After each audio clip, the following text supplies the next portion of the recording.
আমায় বিয়ে করবে ঈশান? ওপাশে ঈশান থমকালো, ভড়কে গেল। কি বলে এসব ইলমা? মাথা খারাপ হয়েছে নাকি? আজব তো, কেবল না বাসায় পৌঁছালো, এখন এসব কেন বলছে? কি হয়েছে মেয়েটা? কি হয়েছে ইলমা? এসব কেন বলছো? আর তুমি না একটু আগে বাড়ি পৌঁছালে, তবে এখনই এগুলো কেন বলছো? ইলমা কিছুক্ষণ চুপ করে থাকে, যেন নিজের মনের ভেতর কোনো এক অজানা লড়াই চালাচ্ছে। তার গলার স্বর কাঁপছে, আর চোখের কোণে জল জমে উঠছে। ঈশান, আমি আর পারছি না এসব নিতে। তুমি বলেছিলে না সব ঠিকঠাক হবে, কিছু ঠিকঠাক হয়নি। আমি আগেই বলেছিলাম বাবা মা আমার কথা কোনো দিন শুনবে না। বুঝতে পারছো তুমি আমার কথা? তারা জোর করে আমাকে বিয়ে দিতে চাইছে। ঈশানের মনে ধাক্কা লাগে। ইলমার এমন ভাঙা স্বর ওর মনের ভেতর গভীর অস্থিরতা তৈরি করে। ও বুঝতে পারে ইলমার জীবন এখন একটা বিশাল ঝড়ের মধ্য দিয়ে যাচ্ছে। ইলমা শোনো, আমি আছি তোমার পাশে। আমি জানি তুমি অনেক কষ্টে আছো, কিন্তু প্লিজ একটু ধৈর্য ধরো। সব ঠিক করার একটা উপায় নিশ্চয়ই আছে। ধৈর্য ধরতে ধরতেই তো আর কোনো পথ বাকি থাকলো না ঈশান। আমি আর পারছি না। তারা আমার সব কিছু ঠিক করে ফেলেছে, বিয়ের তারিখও ঠিক হয়ে গেছে। আমি কি করব বলো? ঈশান কিছুক্ষণ চুপ থাকে। ও জানে এই মুহূর্তের ওর প্রতিটা কথা খুব গুরুত্বপূর্ণ।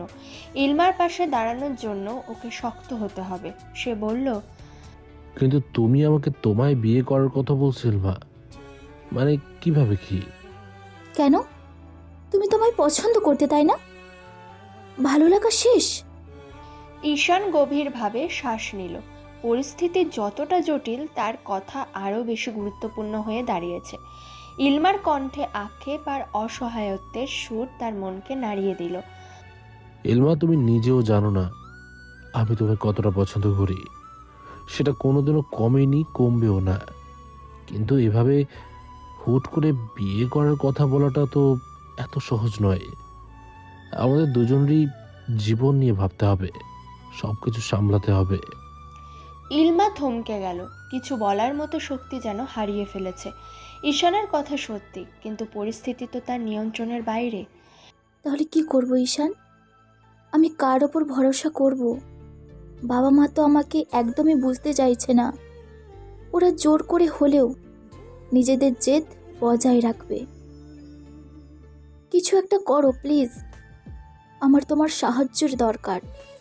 অচেনা কাউকে আমি এভাবে বিয়ে করতে পারবো না।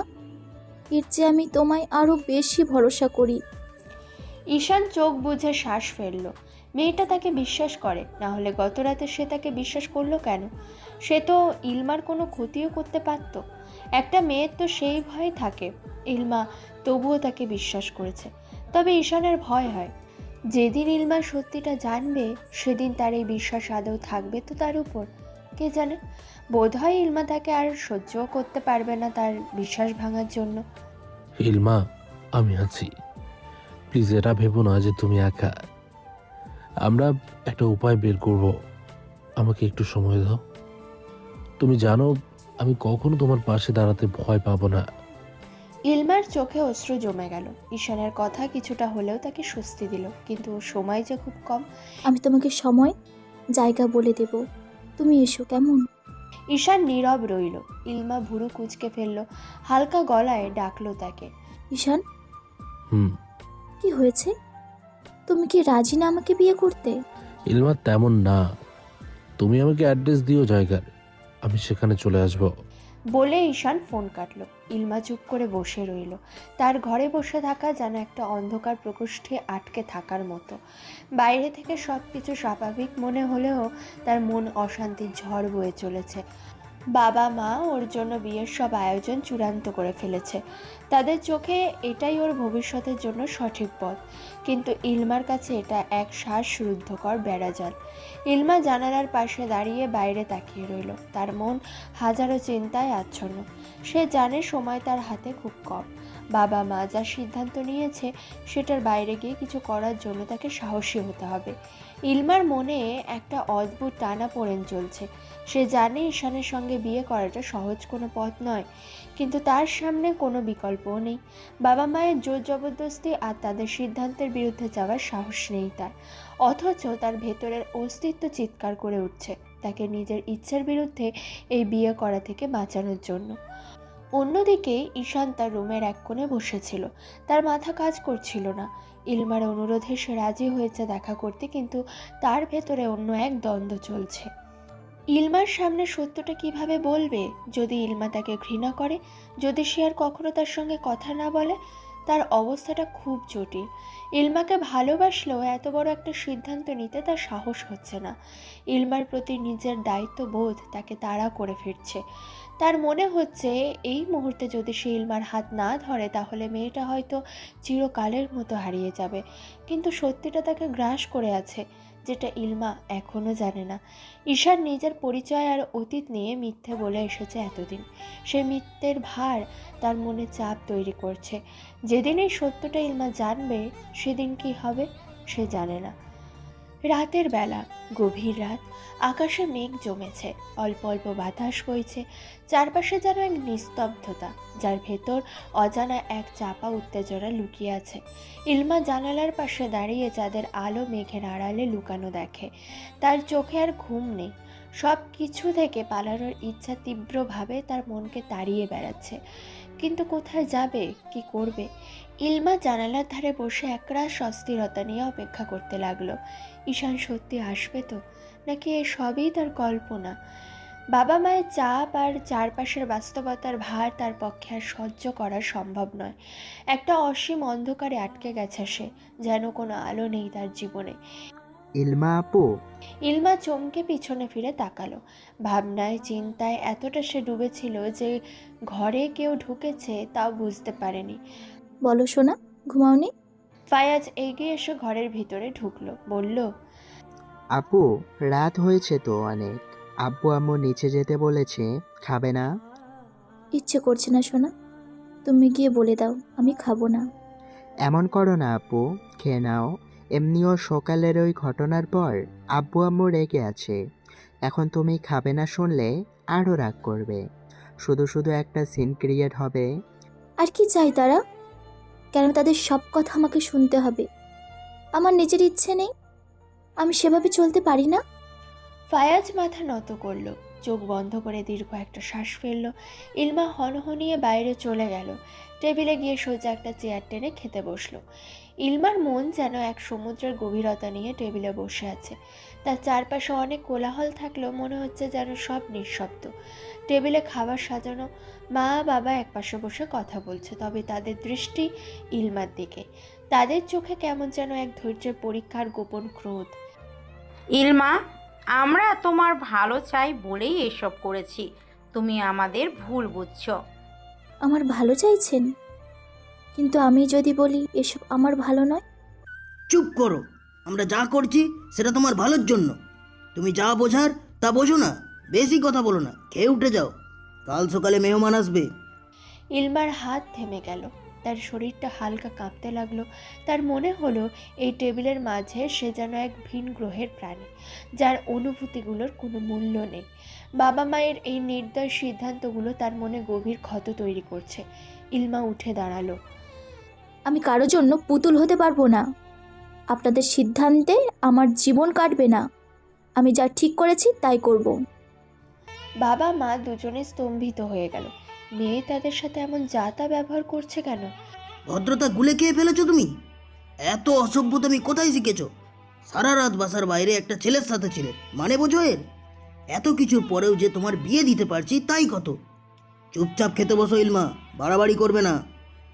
ইলমা স্থির হয়ে দাঁড়িয়ে রইল। তার শরীরের প্রতিটা স্নায়ু যেন রক্তের বদলে আগুনে দাউ দাউ করে চলছে। বাবার কঠোর কথা তার ভেতরের ক্ষোভকে আরো বাড়িয়ে তুলল। যদি ভাবেন আমাকে এইভাবে দমিয়ে রাখবেন তাহলে ভুল ভাবছেন। একটা মানুষের জীবনে সবার আগে তার নিজের সম্মান আর স্বাধীনতা আসে। আপনি আমার জীবনের সব সিদ্ধান্ত ঠিক করবেন এটা আমি মেনে নেব না। মায়ের চোখ বড় হয়ে গেল আর বাবার মুখে রাগের ছায়া আরও গভীর হলো। ইলমা, এত বড় সাহস তোমার, বাবার মায়ের সাথে এমন কথা বলো? আমরা যদি না ভাবতাম তাহলে এত কষ্ট করে তোমার জন্য এত কিছু করতাম না। কষ্ট? আমার জীবনের সিদ্ধান্ত নেওয়ার সময় আমাকে একবারও জিজ্ঞাসা করলেন না সেটা কিসের কষ্ট? আপনারা যা চাচ্ছেন সেটাই কষ্ট। নিজের মেয়ে কখনো সুখী হবে কিনা সেটা বোঝার চেষ্টা করেননি। আমি নিজের জন্য সিদ্ধান্ত নিতে চাই, এইটুকু কি আমার প্রাপ্য নয়? ইলমা, বাড়াবাড়ি করো না। করছি না তো মা, মোটেও আমি বাড়াবাড়ি করছি না। আমি শুধু এখন একটু শান্তি চাই। আপনাদের কথায় আইন নিয়ে পড়েছি, অথচ এটা আমার পছন্দের বিষয়ই না। কম তো আপনাদের কথা মেনে চলিনি, এবার অন্তত নিজের কথা মেনে চলি। প্লিজ এবার একটু শান্তি দিন, একটু অন্তত বাঁচতে দিন আমায়। মুহূর্তের মধ্যে শক্তপোক্ত হাতের চড় পড়ল তার গালে। ইলমা স্তব্ধ হয়ে গেল। তার গাল থেকে তীব্র ব্যথার স্রোত পুরো শরীরে ছড়িয়ে পড়ল। তার চোখে অশ্রু জমে উঠল, কিন্তু সে কোনো শব্দ করল না। তার বাবা হাত নামিয়ে এক মুহূর্তের জন্য চুপ করে দাঁড়িয়ে রইলেন, যেন তিনিও নিজের করা কাজটা বিশ্বাস করতে পারছেন না। মায়ের মুখে কোনো কথা নেই। পুরো ঘরে নীরবতা নেমে এলো। ইলমা ধীরে ধীরে মাথা তুলে বাবার দিকে তাকালো। তার চোখে কোনো ভয় বা আক্ষেপ নেই, শুধু এক ধরনের ক্লান্তি। তার গলায় চাপা কিন্তু দৃঢ় স্বর ফুটে উঠল। আমি আর আপনাদের সিদ্ধান্ত মেনে নিতে পারবো না। তারপর সে ঘুরে নিজের ঘরে চলে গেল। পেছনে বাবা মা দুজনেই বাকরুদ্ধ হয়ে দাঁড়িয়ে রইলেন, তাদের চোখে ক্রোধ, লজ্জা এবং অস্বস্তির মিশ্রণ। ঘরে ঢুকে দরজা বন্ধ করে দিল ইলমা। তার হাতটা থরথর করে কাঁপছে। সে জানালার পাশে দাঁড়িয়ে গভীর শ্বাস নিতে লাগলো। তার মন এক দুঃস্বপ্নের ভেতর দিয়ে যাচ্ছে। এটা শেষ হতে দাও, এই জেলখানা থেকে আমি বের হব। ঈশান, তুমি যদি সত্যি আমার পাশে থাকো তাহলে আমি এই ভয়ানক জীবন থেকে মুক্তি পাবো। সে জানালার বাইরে তাকালো। আকাশে মেঘ জমেছে আর বাতাস বইছে। রাতটা যেন তার নিজের জীবনের প্রতিচ্ছবি, অন্ধকার, অনিশ্চিত, কিন্তু এক ধরনের মুক্তির ইঙ্গিত নিয়ে। অন্যদিকে ঈশান তার রুমে বসে ফোনটা হাতে নিয়ে ভাবছিল। তার মন এক অদ্ভুত দোটানায়। ইলমার বিশ্বাস তাকে একদিকে এগিয়ে যেতে বলছে, কিন্তু তার নিজের মিথ্যে জীবন তাকে বারবার পেছনে টেনে আনছে। আমি কি সত্যি পারবো ইলমাকে বাঁচাতে?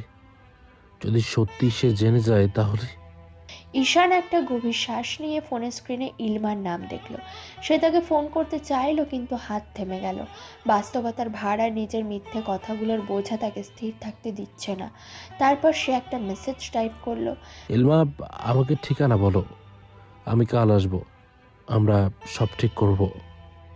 মেসেজটা পাঠানোর পর ঈশান নিজের মাথাটা হাতে রেখে বসে রইল।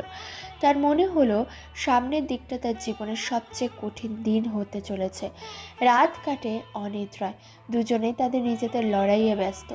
ইলমার মন এক অস্থির ঝড়ে টালমাটাল, আর ঈশান তার সিদ্ধান্ত নিয়ে সংশয়। পরের দিন সকাল। ইলমার ঘরের দরজায় ফায়াজ ধীরে ধীরে কড়া নাড়ল। আপু, তুমি ভেতরে আছো? ইলমা উত্তর দিল না। ভেতর থেকে কোনো শব্দ আসছিল না। ফায়াজ চিন্তিত হয়ে আবারও ডাকলো। আপু প্লিজ দরজা খোলো। কিছুক্ষণ অপেক্ষার পর ইলমা দরজা খুলল। তার মুখ ফ্যাকাশে, চোখের নিচে কালো দাগ, যেন সে সারা রাত জেগেছে। আপু তুমি ঠিক আছো? ইলমা মাথা নাড়ল। ঠিক আছি, কি বলবি? নিচে আব্বু আম্মু তোমার সঙ্গে কথা বলতে চাচ্ছেন। কালকের জন্য তো মেহমানরা আসবে। ইলমার ভেতরে আবার ক্ষোভ জমা হতে লাগলো। সে ঠান্ডা গলায় বলল, বলো, আমি আসছি। ফায়াজ চলে গেলে ইলমা ধীরে ধীরে আয়নার সামনে গিয়ে নিজের দিকে তাকালো। তার চোখে ক্লান্তি আর অবসাদ। আর কত এমন হবে? এবার তো নিজের জন্য কিছু করো। এরা মেরে দেবে তোমায়, নিজের মতো করে কোনোদিনও বাঁচতে দেবে না, এক সেকেন্ডের জন্যেও না। তাদের কথা চিন্তা করে আর নিজেকে বলি দিও না, ডু সামথিং। ইলমা নিজেকে বুঝিয়ে শান্ত করে নিচে নামলো। ডাইনিং রুমে এসে দাঁড়ালো বাবার সামনে। ইস্তিয়াক তাকে কাছে ডাকলেন হাতের ইশারায়। ইলমা অবাক হলো কিঞ্চিত, তবুও চুপচাপ এগিয়ে এসে বাবার পাশে বসলো। বাবা ইলমার মাথায় হাত বুলিয়ে বললেন, কেমন আছো মা? রাতে ঘুমাওনি? চোখ মুখের এমন অবস্থা কেন? ইলমার বিস্ময়ে মুখ থেকে কথা বের হলো না। বাবা এত নরম হয়ে কথা কেন বলছেন? গতকাল এত ঘটনার পরেও এমন শান্ত হয়ে কি করে কথা বলছে? ইস্তিয়াক ইলমাকে তাকিয়ে থাকতে দেখে ভুরু কুঁচকে ফেললেন। সেভাবে প্রশ্নাত্মক দৃষ্টিতে তাকিয়ে জিজ্ঞেস করলেন, কি হয়েছে বলো? ইলমা তবুও চুপ। ভেতরে ভেতরে সন্দেহ আর বিভ্রান্তি তাকে জড়িয়ে ধরছে। এতক্ষণে তার মনে হলো বাবার কণ্ঠে কেমন যেন এক অদ্ভুত কোমলতা। কিছু হয়নি বাবা। ইস্তিয়াক তার মেয়ের দিকে গভীরভাবে তাকালেন।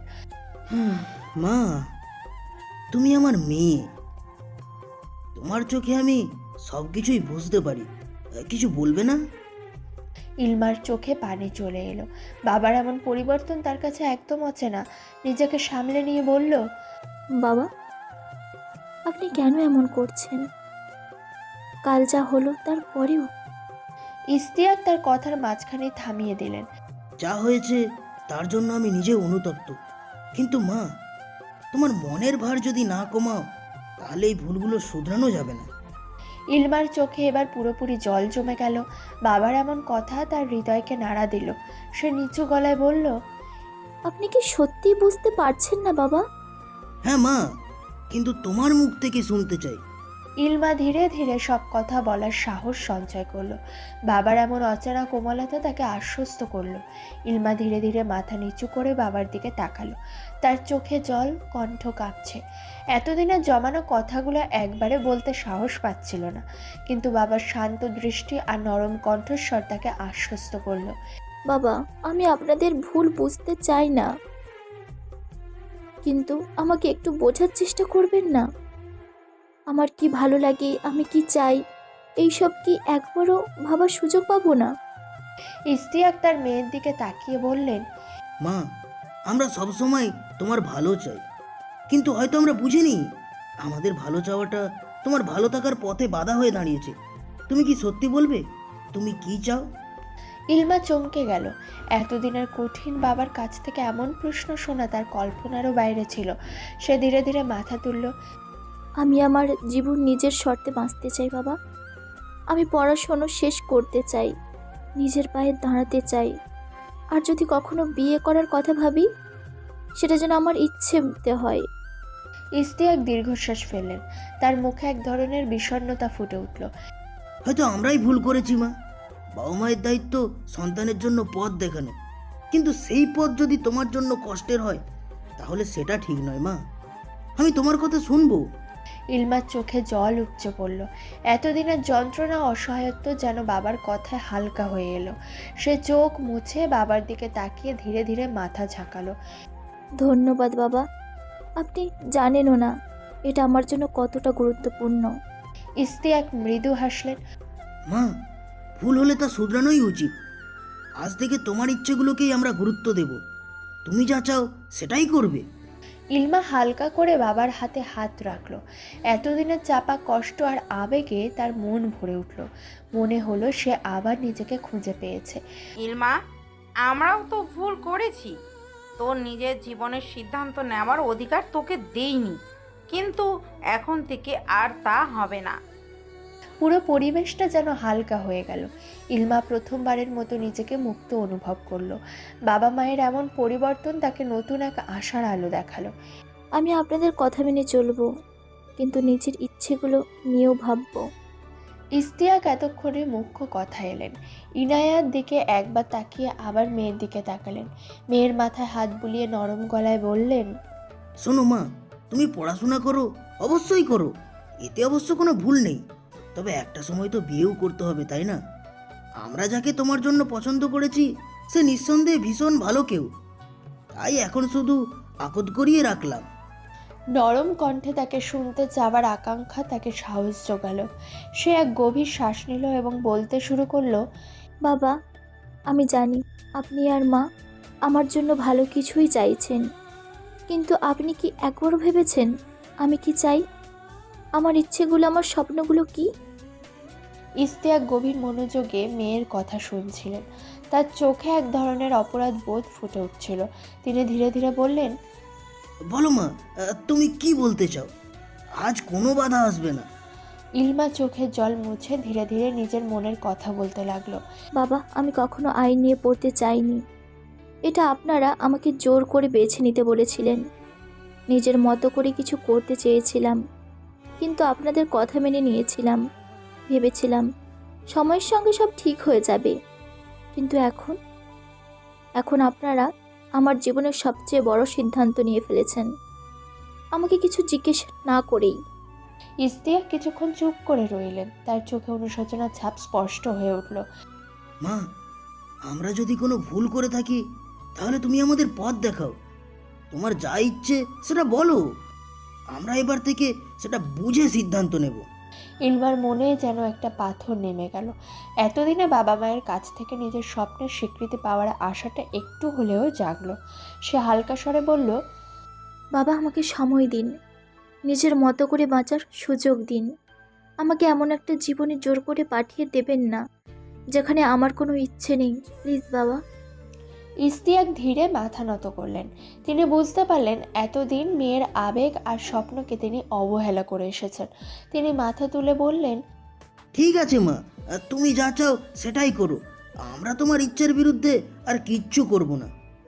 ইলমার চোখে অশ্রু জমে গেল। সে বাবার দিকে তাকিয়ে ধন্যবাদ জানাতে পারল না, কিন্তু তার চোখেই যেন সব বলে দিল। ইলমা রাতে ঈশানকে মেসেজ করে জানালো, সব ঠিক হয়েছে ঈশান, বাবা মা আমার কথা মেনেছে। ঈশান মেসেজটা পড়ে ভুরু কুঁচকে ফেলল। দ্রুত হাতে ফোন করলো ইলমাকে। এত তাড়াতাড়ি মেনে গেল? হ্যাঁ, কেমনে কি, মানে এত তাড়াতাড়ি? জানি না, তবে আমার খুব ভালো লাগছে, সব ঠিক হয়েছে। আদেও শিওর তো তুমি? হ্যাঁ, বাবা বলল একটু আগে ওই ছেলের পক্ষকে মানা করে দিবে। মেনেই যখন যাবে, এত তাল বাহানার কি মানে ছিল? কি? কিছু না। আচ্ছা, তাহলে রাখি। হ্যাঁ হ্যাঁ, রাখো। ইলমা ফোন রাখতেই কারোর গলার আওয়াজ পেল দরজা থেকে। আপু, ইলমা তাকালো দরজার দিকে। ফায়াজ দাঁড়িয়ে আছে দরজার কাছে। সে তাকে ভিতরে ডাকলো। ফায়াজ ভিতরে এসে বিছানায় বসলো। ইলমা বলল, কি হয়েছে রে, এখানে কি? কেন আসতে পারি না নাকি? না, পারিস না। পাড়া না পাড়ায় কি আবার? তোর রুম নাম্বার, তোর রুম, আমার ইচ্ছা। ঢং, কি বলবি বল আর ভাগ। অপমান করিস? তোর আবার মান আছে? উফ আপু, কি সমস্যা? ঝগড়া করতেছো কেন হুদাই? মনে রং লেগেছে তো, তাই। ভালো করে কথা বলতে পারো না তুমি? না, পারি না। আজব তো, সমস্যা কি তোমার? কি সমস্যা হবে? শুধু শুধু ঝগড়া করো কেন? ভাই, যা বলার তাড়াতাড়ি বল, কাজ আছে আমার। ফায়াজ এবার গম্ভীর মুখে বলল। বাবা মা এত তাড়াতাড়ি রাজি কেমনে হলো? ইলমা কথাটা শুনেই চোখ পাকিয়ে তাকালো। ফায়াজ তা দেখে ভুরু কুঁচকে ফেলল। বলল, কি হলো? আমি কেমনে জানবো বাবা রাজি কেমনে হইল এত তাড়াতাড়ি? ফায়াজ কিছুক্ষণ ইলমার দিকে তাকিয়ে রইল। তারপর ধীরে ধীরে বলল, তুই কি শিওর আপু, বাবা মা সত্যি তোর ইচ্ছার কথা ভেবে সিদ্ধান্ত নিয়েছে? আবার শুরু করলি? হ্যাঁ বলতেছি তো, বাবা নিজে এসে আমাকে বলেছে। জানি না কেন, কিন্তু আমার মনে হচ্ছে কিছু একটা গড়বড় আছে। বাবা এত সহজে কারোর কথা মানে এমনটা তো কখনো হয়নি। তুই কি বলতে চাচ্ছিস? আমি বলতে চাচ্ছি, বাবা হয়তো সাময়িকভাবে মেনে নিয়েছে, কিন্তু পুরোপুরি তোর পক্ষে দাঁড়িয়েছে, এটা আমার মনে হয় না। আমি কিছু শুনতে চাই না ফাইয়াজ। বাবা বলেছে আমার ইচ্ছার বিরুদ্ধে কিছু করবে না, এটা শুনেই আমি খুশি। তুই এখন এসব নিয়ে আমাকে আর ভাবতে বলিস না তো। ফায়াজ হতাশ হয়ে মাথা নেড়ে উঠে দাঁড়ালো। ঠিক আছে, তুই সাবধানে থাকিস, কিন্তু ভুল বুঝে নিজের সাথে অন্যায় করে বসিস না যেন। ফায়াজ রুম থেকে বের হয়ে গেল। ইলমা তার কথাগুলো নিয়ে কিছুক্ষণ ভেবে রইল। তারপর ধীরে ধীরে নিজের মনে বলল, হয়তো আমি কিছুটা ভুল করছি, কিন্তু এবার আমি নিজের ইচ্ছার জন্য লড়াই করব। সেদিন রাতে ইলমা তার ঘরে গিয়ে গভীর শ্বাস নিয়ে জানালার বাইরে তাকালো। আকাশে মেঘ সরে গিয়ে চাঁদ বের হয়েছে। তার মনেও যেন এক নতুন আলোর ঝলকানি ছড়িয়ে পড়ল। এটাই হয়তো তার জীবনের নতুন শুরু। পরদিন সকাল, ইলমা ডাইনিং টেবিলে নাস্তা করতে বসেছে। ইশতিয়াক হঠাৎ টেবিলে এসে বসলেন। তিনি ইলমার দিকে তাকিয়ে বললেন, মা, কাল তোমার কথা শুনে আমি ছেলেপক্ষকে মানা করে দিয়েছি। ইলমার মুখে এক ঝলক হাসি ফুটে উঠল। ধন্যবাদ বাবা। ইশতিয়াক চুপচাপ চা খেতে থাকলেন, তবে তার চোখে চিন্তার ছাপ স্পষ্ট ছিল।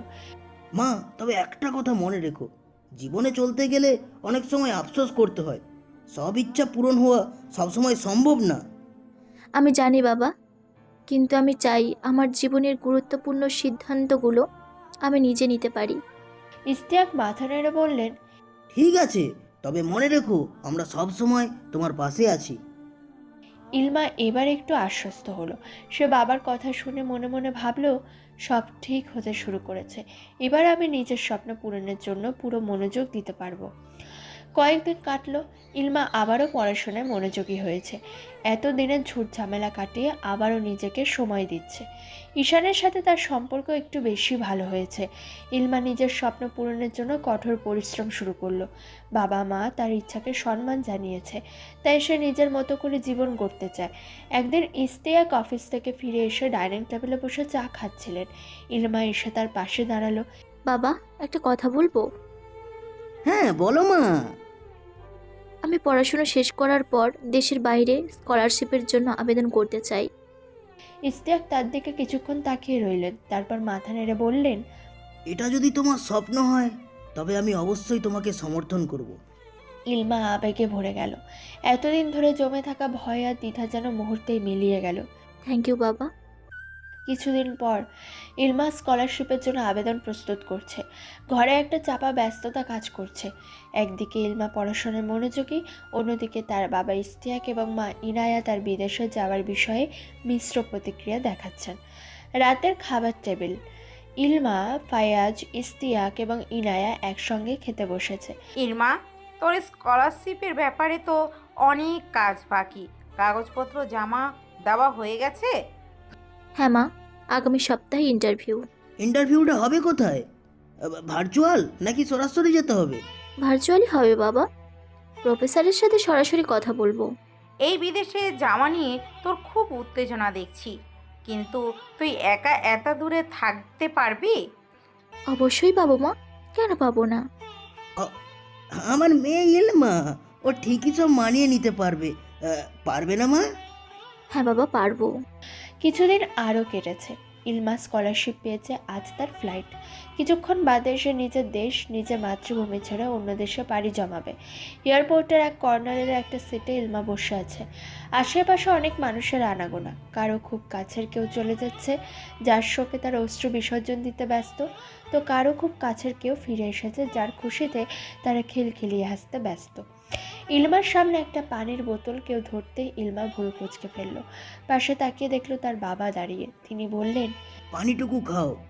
ইলমা চুপচাপ মাথা নাড়ল। পানির বোতলটা বাবার হাত থেকে নিয়ে ঢক ঢক করে পানি খেলো। ইলমা পানি খেয়ে ইশতিয়াকের দিকে তাকালো। হাতের বোতল এগিয়ে দিল তার দিকে। ইশতিয়াক তা হাতে নিয়ে তাকালো মেয়ের দিকে। ইলমার মাথায় হাত বুলিয়ে বললেন, জানিস মা, তুই ছোট থেকে অনেক শক্ত মনের ছিলি, কিন্তু আজ তোকে এখানে বসে দেখতে গিয়ে কেন যেন মনে হচ্ছে তুই অনেক বড় হয়ে গেছিস রে মা। সময় তো বাবা মানুষকে অনেক কিছু শিখিয়ে দেয়, আমিও শিখেছি। হ্যাঁ মা, শিখেছি আমরাও। আমরা তোকে সবসময় ঠিক বুঝতে পারিনি, কিন্তু তুই আমাদের শিখিয়ে দিলি কিভাবে ভালোবাসা মানে মেনে নেওয়া, বুঝতে চাওয়া। ইলমার চোখ চিকচিক করে উঠল। বাবার কথাগুলো যেন তার মন ছুঁয়ে গেল। বাবা, আপনি জানেন না আপনার এই বদলটা আমার জন্য কত বড় একটা আশীর্বাদ। তুই তো স্বপ্ন পূরণ কর মা, তুই যা করবি তাতেই আমরা গর্বিত হব। কিন্তু কিন্তু কি বাবা? ইশতিয়াক একটু থেমে গভীর শ্বাস নিলেন। কিন্তু তোর মন যদি কখনো ভারী লাগে, মনে হয় আমাদের দরকার, তুই এক মুহূর্তও সময় নষ্ট করবি না। তোর বাবা মা সব সময় তোকে নিতে প্রস্তুত। জানি বাবা, আমি আপনাদের পাশে পেয়ে কখনো একা অনুভব করব না। পাশ থেকে ইনায়া এসে দাঁড়ালেন। তার চোখে জল, মুখে মায়া মাখানো হাসি। ইলমা, তুই যা করেছিস তার জন্য আমরা তোকে অনেক শুভকামনা জানাই, কিন্তু আমাদের মনে হয় এই ঘর তোর জন্য সবসময় খালি থাকবে। ইলমা মা বাবার দিকে তাকিয়ে তাদের হাত ধরে বলল, আমি কখনো আপনাদের ছেড়ে যাব না। দূরে থাকলেও আমি আপনাদের সাথেই থাকবো। ইলমা ধীরে ধীরে উঠে দাঁড়ালো, মা বাবাকে জড়িয়ে ধরলো এক গভীর আবেগ নিয়ে। আমাকে দোয়া করবেন বাবা মা, আমি আপনাদের স্বপ্নকেও পূরণ করার চেষ্টা করব। ইস্তিয়াক এবং ইনায়া কোনো কথা বলতে পারলেন না, শুধু মাথা নেড়ে তার জন্য দোয়া করলেন। ফায়াজ ইলমার কাছে এলো। ইলমা তাকে বলল, ভালো করে পড়াশোনা করবি, আর একটু সাবধানে কথা বলবি ওর সাথে, ধরা খাস না আবার। ফায়াজ চমকে গেল, গোল গোল চোখ করে ইলমার দিকে তাকালো, অবিশ্বাস্য গলায় বলল, তুমি জানো আপু, কেন গাধা মনে হয় আমাকে? তোর মতো না আমি। আমার মতো না মানে কি? তুমিও প্রেম করছো? ইলমা চোখ পাকিয়ে তাকালো ভাইয়ের দিকে। লজ্জা করে না? বড় বোনকে এসব জিজ্ঞেস করিস? থাপড়ে কাল লাল করে দেব। আজব তো, তুমি বললে দোষ নাই, আমি বললেই দোষ।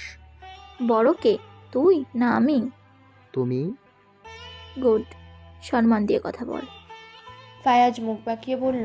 ঢং।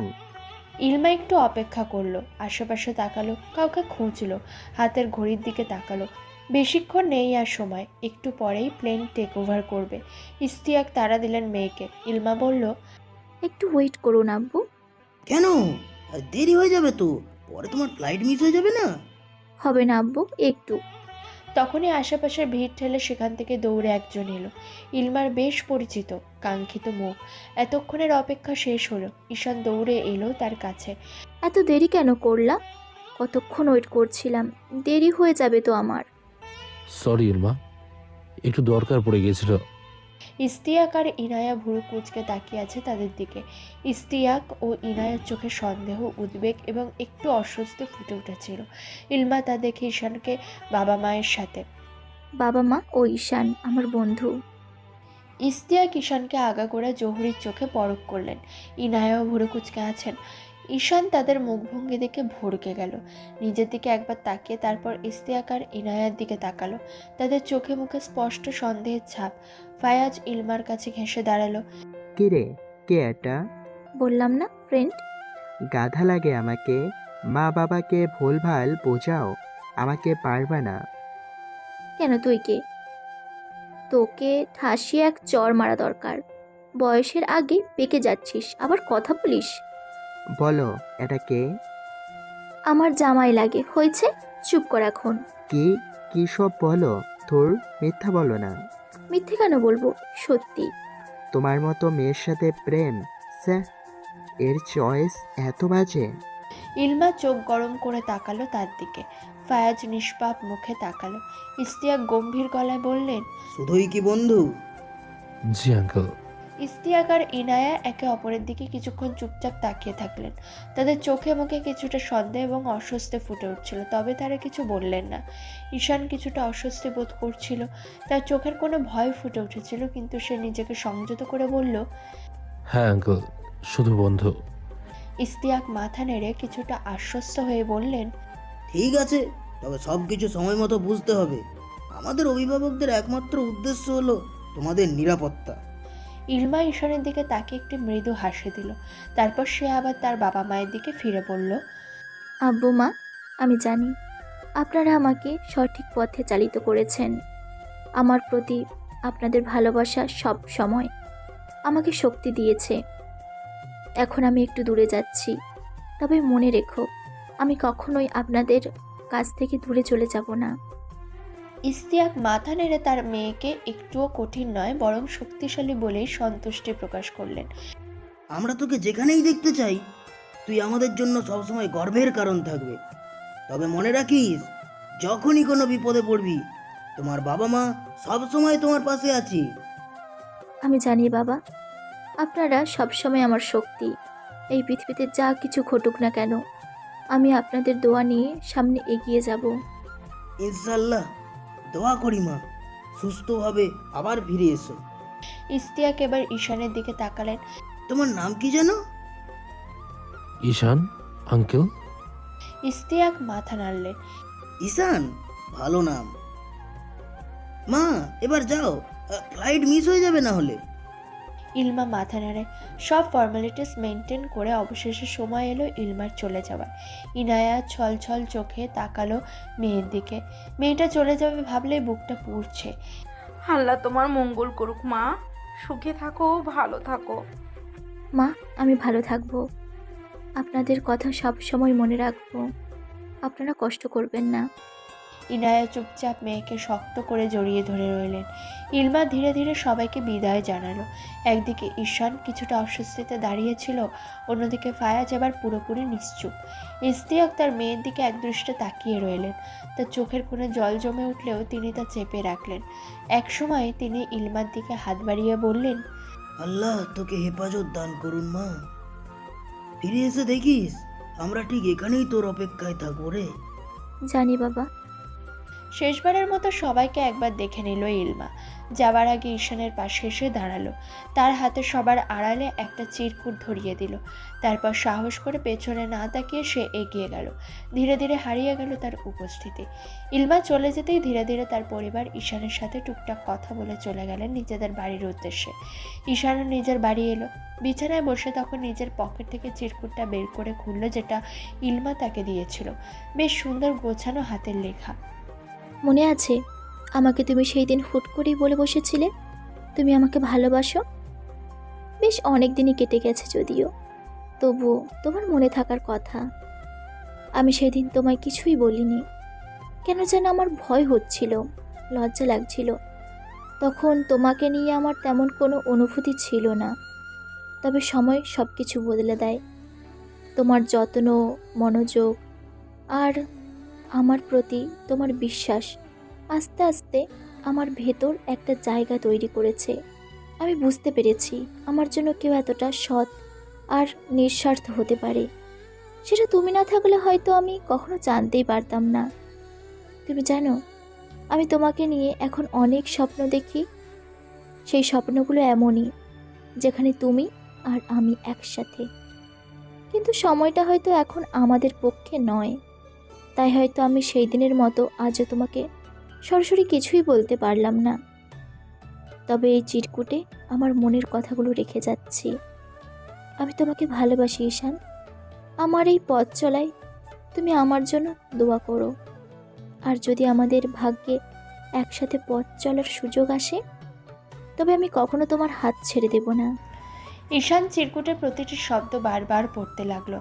তার ঠোঁটে এক ফোঁটা হাসি ফুটে উঠল আর চোখের কোণে এক ফোঁটা জল। নিজের মনে বলে উঠল সে। ইলমা, আমি অপেক্ষা করব। ভার্সিটির গেটের সামনে এসে থামলো তৃপ্তি। হাতের ঘড়ির দিকে তাকিয়ে সময় দেখল। এখনই অনেক দেরি হয়ে গেছে, একটু পরেই ক্লাস শুরু হবে। দ্রুত পায়ে সে গেট দিয়ে ঢুকতে গিয়ে কারোর সাথে ধাক্কা খেল। কারো হাতের মাঝে ধরা বইটা ধপ করে মাটিতে পড়ে গেল। তৃপ্তি ঘাবড়ে গিয়ে তৎক্ষণাৎ নিচু হয়ে বইটা তুলতে লাগলো। সরি, আমি খেয়াল করিনি। বলতে বলতে সে মুখ তুলে তাকাতে দেখলো তার সামনে দাঁড়িয়ে আছে একটি ছেলে। ছেলেটি হাসি মুখে বলল, না না, দোষটা আমারই, আমি খেয়াল করিনি। তৃপ্তি একটু অপ্রস্তুত হয়ে বলল, না, আসলে আমারই ভুল, আমি একটু তাড়াহুড়ো করছিলাম। ছেলেটি বইটা তুলে তার দিকে বাড়িয়ে দিয়ে বলল, তাড়াহুড়োর মধ্যে একটু সতর্ক থাকা ভালো। আপনি ঠিক আছেন তো?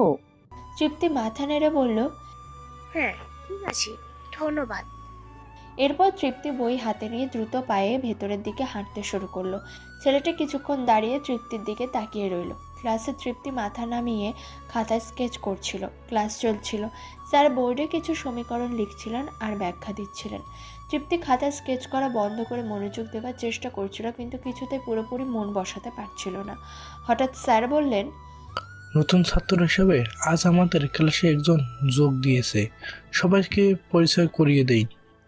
এই কথা শুনে তৃপ্তি চমকে উঠে সামনে তাকালো।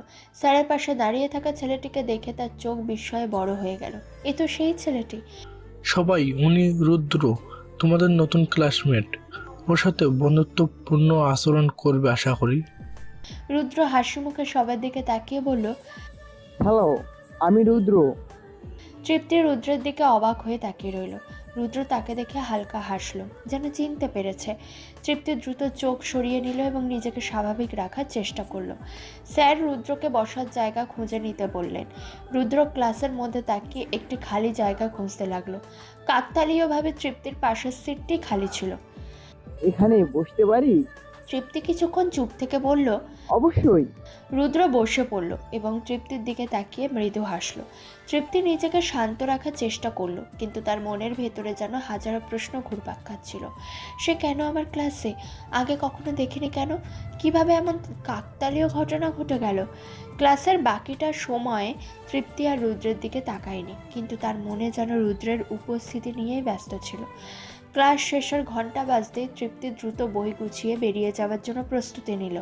সে চেয়েছিল রুদ্রের সাথে কোনো কথা না বলেই বেরিয়ে যেতে, কিন্তু রুদ্র যেন তার পরিকল্পনা ভেস্তে দেওয়ার জন্য অপেক্ষা করছিল। তৃপ্তি, 1 মিনিট।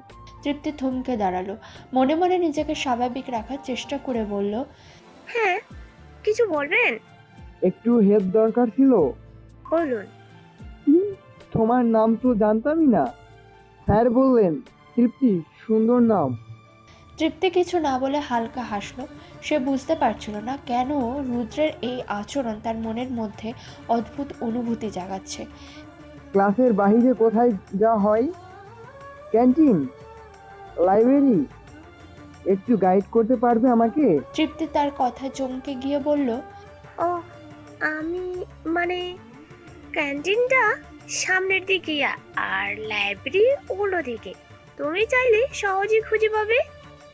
ঠিক আছে, তবে যদি একদিন সময় পাও তুমি গাইড করলে সুবিধা হবে। তৃপ্তি তার কথা কি বলবে বুঝতে না পেরে শুধু মাথা নেড়ে সায় দিল। এখন কোথায় যাবে? বাসায়। তৃপ্তি, একটা প্রশ্ন করি? তৃপ্তি মাথা নাড়ল। হ্যাঁ, বলুন। তৃপ্তি, বন্ধু হবে? ক্লাসমেট তো হই, তাই আর কি। হ্যাঁ, অবশ্যই, কেন নয়? ক্লাসমেট হই, দুজন ফ্রেন্ড হতে কি সমস্যা হবে? রুদ্র হাসলো, এরপর তাকে ধন্যবাদ জানিয়ে চলে গেল। তৃপ্তি দুপাশে মাথা ঝাঁকিয়ে দ্রুত ক্যাম্পাসের বাইরে চলে গেল। পরের বেশ কয়েকদিন টুকটাক কথাবার্তা হলো রুদ্রের সাথে তৃপ্তির। তাদের বন্ধুত্ব বেশ ভালো একটা পর্যায়ে রয়েছে। এতদিন কথাবার্তা বলতে বলতে অনেক ভালো বন্ধু হয়ে গেছে তারা। তৃপ্তি আর রুদ্রের এই বন্ধুত্ব যেন ধীরে ধীরে আরও দৃঢ় হয়ে উঠল। প্রতিদিনের ক্লাস, আড্ডা আর ছোটোখাটো মজার মুহূর্ত তাদের মধ্যে এক সুন্দর সম্পর্কের ভিত তৈরি করছিল। তৃপ্তি খেয়াল করলেও রুদ্র তার চেয়ে অনেকটা ভিন্ন ধরনের হলেও তাদের মাঝে এক অদ্ভুত মিল আছে। তৃপ্তি ব্যস্ততার মধ্যে দিন পার করছিল। বিশ্ববিদ্যালয়ে পড়াশোনা, ক্লাস আর নিজের সময়গুলো সব মিলে একঘেয়ে হয়ে উঠছিল। এমন সময় রুদ্রের মতো একজন মানুষের সঙ্গে তার পরিচয় তার জীবনে নতুন মাত্রা যোগ করলো। যদিও প্রথম দেখায় ধাক্কা খাওয়ার মতো ঘটনা তাদের পরিচিতির শুরু, ধীরে ধীরে সেই ঘটনা হাসির খোরাক হয়ে দাঁড়ালো। তাদের প্রথম ধাক্কা লাগার দিন থেকে রুদ্র যেন তৃপ্তির জীবনে এক বিশেষ জায়গা করে নিতে শুরু করে। রুদ্র তার ব্যবহার, আচরণ আর বন্ধুত্বপূর্ণ মনোভাব দিয়ে সহজেই সবার মন জয় করে নেয়। তৃপ্তি যদিও শুরুতে একটু অপ্রস্তুত ছিল, পরে বুঝতে পারলো রুদ্র আসলে অন্য সবার চেয়ে আলাদা। রুদ্র যেমন মজার মানুষ, তেমনি দায়িত্ববান। তৃপ্তি দেখলো ক্লাসের প্রজেক্ট হোক বা গ্রুপ অ্যাসাইনমেন্ট, রুদ্র সব কিছুতে নিজের সেরাটা দেওয়ার চেষ্টা করে। তবে এর মাঝেও সে সবাইকে হাসি খুশি রাখার সুযোগ পায়। তার ব্যক্তিত্বের এই মিশ্রণে তৃপ্তির কাছে তাকে আরও আকর্ষণীয় করে তুলেছিল। তৃপ্তি আর রুদ্রের বন্ধুত্ব কেবল ক্লাস কিংবা প্রজেক্টের মধ্যে সীমাবদ্ধ থাকলো না। তারা ক্যাম্পাসের বিভিন্ন জায়গায় সময় কাটাতে শুরু করলো। ক্যান্টিনে একসঙ্গে চা খাওয়া, লাইব্রেরিতে একসঙ্গে পড়া কিংবা ক্লাস শেষে মাঠে বসে আড্ডা দেওয়া, এগুলো তাদের নিত্যদিনের অভ্যাসে পরিণত হয়েছিল। তৃপ্তি একসময় খেয়াল করলো রুদ্রকে সে যেন তার মনের সব কথা বলতে পারে। রুদ্র শুধু শুনে যায় না, বরং এমনভাবে কথা বলে যে তৃপ্তি সহজে তার ভেতরের কষ্ট বা দুশ্চিন্তা ভুলে যেতে পারে। একদিন লাইব্রেরিতে বসে তৃপ্তি রুদ্রকে বলল, তুমি জানো তোমার একটা গুণ আছে? সেটা কি? তুমি এমনভাবে কথা বলো যে আমি সব ভুলে যাই, এমনকি আমার চিন্তার ভারও হালকা হয়ে যায়। আমি তাহলে থেরাপিস্ট হয়ে যাই? তারা দুজনেই হেসে উঠল। তৃপ্তি বুঝতে পারছিল যে রুদ্রের উপস্থিতি তার জীবনে কতটা গুরুত্বপূর্ণ হয়ে উঠছে। তৃপ্তি আর রুদ্রের বন্ধুত্বের কাহিনী যেন এক মৃদু বয়ে চলা নদীর মতো। তাতে কোনো তাড়াহুড়ো নেই, নেই কোনো নাটকীয় মোড়। তাদের সম্পর্কের গভীরতা দিন দিন বাড়তে থাকলেও তারা কেউই সেই অনুভূতির স্পষ্ট সংজ্ঞায় পৌঁছাতে চাইছিল না। বিশ্ববিদ্যালয়ের রুটিনে কাটতে থাকা দিনগুলো যেন তাদের জীবনের ছন্দ হয়ে উঠেছিল। রুদ্রের হাসি মজার কথা, তৃপ্তির কিছুটা সিরিয়াস অথচ সরল স্বভাব, এই দুই বিপরীত বৈশিষ্ট্যের কারণে তাদের বন্ধুত্বটা আরও বেশি আকর্ষণীয় ছিল। এক বিকেলে তৃপ্তি লাইব্রেরির কর্নারে বসে তার পড়ার কাজ নিয়ে ব্যস্ত ছিল। রুদ্র পাশের চেয়ারে এসে বসে পড়ল। আবার পড়া? মাঝে মাঝে একটু বিরতিও তো দরকার। বিরতি নিলে কাজটা শেষ হবে না। তাছাড়া তোমার মতো করে পড়া আমার কমফোর্ট জোনের বাইরে। আমার মতো মানে 1 ঘন্টা পড়া 2 ঘন্টা আড্ডা? তৃপ্তি হেসে মাথা নেড়ে বলল। হ্যাঁ, ঠিক তাই। রুদ্র চুপচাপ তৃপ্তির দিকে তাকিয়ে রইল। তৃপ্তি তার দৃষ্টি অনুভব করলো কিন্তু কিছু বলল না। কয়েক মুহূর্ত পরে রুদ্র বলল, জানো, তোমার কাজ করার ধরনটা আমাকে অনুপ্রাণিত করে। তৃপ্তি ভুরু কুঁচকে তাকালো। তুমি মজা করছো, তাই না? একদম না, তুমি যে পরিশ্রম করো সেটা দেখলেই মনে হয় আমাকে একটু সিরিয়াস হতে হবে। তৃপ্তি কিছু বলল না, মিষ্টি করে হাসলো শুধু। রুদ্র তা দেখে বলল, হেসো না, হেসো না, ভালো লাগে না এসব, পড়াশোনা ভালো লাগে না। আর তো কি ভালো লাগে? ঘুমাতে প্রচন্ড ভালো লাগছে জাসমি। ঘুমিয়ে যে শান্তি পাওয়া যায় তা আর অন্য কোথাও নাই। বড় কেন হইলাম? ছোটই থাকতাম, আরাম আয়েসে ঘুমাইতে পারতাম। ভাই, সারা জীবন কি ঘুমাই কাটানোর ইচ্ছা? পারলে আমি তাই করতাম। কেন যে বড় হচ্ছি, ঘুম হারাম হচ্ছে যত বড় হচ্ছি। এক বয়সে আটকে থাকার কোনো ওষুধ আমার জানা নেই। থাকলে তোমাকেই দিতাম। মেয়েদের থেকেও বয়স বাড়া নিয়ে তোমার বেশি আফসোস। আজব মানুষ। বলে তৃপ্তি আবার বইয়ের দিকে তাকালো। হুট করে কোথা থেকে তাদের এক ক্লাসমেট ছেলে দৌড়ে এলো। ছেলেটার নাম নিলয়। তাদের দুজনকে উদ্দেশ্য করে বলল, ভাই, ক্যাম্পাসে ঝামেলা হয়েছে। তৃপ্তি রুদ্র দুজনেই চমকে গেল। রুদ্র জিজ্ঞেস করলো, ঝামেলা কিসের? কি হয়েছে? কার সাথে ঝামেলা বাঁধছে? এক ছেলেরে সিনিয়ররা র্যাক দিচ্ছিল। ছেলেটা একটু প্রতিবাদ করতে গিয়েছিল, এসবে রেগে সিনিয়র ছেলেগুলো মারছে ওকে। তৃপ্তি খবরটা শুনে অস্বস্তি বোধ করলো। সে দ্রুত বই বন্ধ করে রাখলো। চোখে মুখে স্পষ্ট উদ্বেগ। রুদ্র শান্ত হতে পারছিল না। তার স্বভাবের স্বাভাবিক ফুর্তি যেন মুহূর্তে উধাও হয়ে গেল। এটা কবে থেকে হচ্ছে? আমাদের ক্যাম্পাস তো এসবের ঝামেলা থেকে অনেকটাই মুক্ত ছিল। আসলে ছোটোখাটো বিষয় তো মাঝে মাঝে হয়, কিন্তু এইবার ব্যাপারটা একটু বড় আকার নিয়েছে। ছেলেটাকে নাকি বেশ বাজেভাবে মারছে। শুনলাম কয়েকজন এখনো ক্যাম্পাসের পেছনে মাঠে জটলা করে আছে। তৃপ্তি প্রলম্বিত শ্বাস ফেলে। এই সিনিয়র ছেলেগুলো নিজেদের কি যে ভাবে আল্লাহ জানে। সব কিছুতে বাড়াবাড়ি করবে এরা। যত সব। ক্যাম্পাস কি ওদের বাপের? এইসব করে কোন হিসাবে? সিনিয়র ভাই কোথায় ছোটদের হেল্প করবে, তা না ছোটদের ঝামেলা আরো বাড়ায়। রুদ্র তৃপ্তির কথাগুলো শুনে সামান্য মাথা নেড়ে সম্মতি জানালো। তার চোয়াল শক্ত হয়েছিল। চোখে ঝলক দিচ্ছিল এক ধরনের ক্ষোভ। নিলয় মুখে অস্বস্তি নিয়ে দাঁড়িয়েছিল। পরিবেশটা ভারী হয়ে উঠছিল। রুদ্র উঠে দাঁড়ালো। এসব সহ্য করা যায় না, চলো দেখি কি হয়েছে। তৃপ্তি তার দিকে তাকালো। রুদ্রের মুখের উত্তেজনা দেখে কিছু বলার আগে কয়েক মুহূর্ত থেমে গেল। তুমি কি করবেই বা কি? ব্যাপারটা আরো খারাপ করে ফেলার দরকার নেই রুদ্র। রুদ্র তার দিকে ফিরে তাকিয়ে শান্ত গলায় বলল, তৃপ্তি, কেউ যদি অন্যায় করতে থাকে আর আমরা যদি চুপ করে থাকি তাহলে সেটা বাড়বে, এটা তো জানোই। আর আমি এখানে গিয়ে ঝগড়া করতে যাচ্ছি না, অন্তত এটা তো দেখতে হবে কি ঘটেছে, সেই ছেলেটা কেমন আছে। তৃপ্তি চুপ করে রইল। নিলয়ের দিকে তাকিয়ে বলল, নিলয়, তুমি কি জানো ওরা এখনো কোথায় আছে? হ্যাঁ, শুনলাম পেছনের মাঠের গেটে কয়েকজন দাঁড়িয়ে আছে, হয়তো আরও কিছু ছেলে কাছেই আছে। তৃপ্তি চিন্তিত মুখে একটা দীর্ঘ নিঃশ্বাস ফেল। ঠিক আছে, আমিও যাচ্ছি। রুদ্র অবাক হয়ে তার দিকে তাকালো। তুমি, তোমার তো এসব ঝামেলায় না যাওয়ার কথা। আর তুমি কি যাচ্ছ? আমরা যে নিজেদের বন্ধু বলি, সেটার মানে এ যে আমরা একে অন্যের পাশে থাকবো। ঝামেলা না বাড়ালে ওখানে গিয়ে পরিস্থিতি বোঝা দরকার। রুদ্র একটু থমকালো, তারপর হেসে ফেলল। ঠিক আছে মিস সিরিয়াস, তবে যাই হোক তোমাকে ঝামেলা থেকে দূরে রাখবো।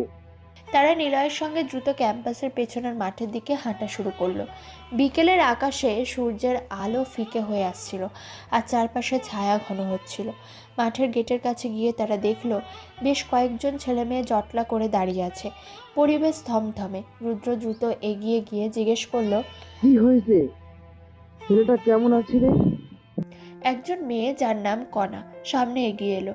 মেয়েটা গম্ভীর হয়ে থাকে সব সময়, খুব একটা প্রয়োজন ছাড়া কারোর সাথে মেশে না, কথাও বলে না, নিজের মতো করে থাকে। আজকের ঘটনায় তার মেজাজ প্রচুর পরিমাণে বিক্ষিপ্ত। সে গিয়ে এসে বলল, ছেলেটাকে মারধর করে একপাশে ফেলে রেখে গিয়েছিল। ওর বন্ধুরা ওকে মেডিকেলে নিয়ে গেছে, খুব বাজে চোট লেগেছে। তৃপ্তি আর রুদ্র দুজনেই হতবাক হয়ে গেল। তৃপ্তি কণার দিকে তাকিয়ে ধীরে ধীরে বলল, সিনিয়ররা কোথায়? ওদের কেউ কিছু বললো না? ওরা তো এখন গেটের বাইরে। একজন শিক্ষক আসার কথা শুনেছি, কিন্তু জানি না উনি কিছু করতে পারবেন কিনা। ওরা উচ্চবিত্ত পরিবারের ছেলে, বাপের টাকায় সব কিনে ফেলতে ওদের টাইম লাগবে না। এভাবে চলতে দেওয়া যায় না। কি পেয়েছিস কি এরা? এত কারেন্ট কিসের? বাপের টাকায় ফুটানি মারে, আবার ভাব নেই। সিনিয়রদের মতোই থাক, তা না হলে মানুষ তোদের রেসপেক্ট দিবে। তা না কোথায় তোরা জুনিয়রদের সুরক্ষার ব্যবস্থা করবি, তা না করে ঝামেলা করছিস কোন হিসাবে? রুদ্র, শান্ত হও। টিচাররা আসছেন, শুনেছ তো?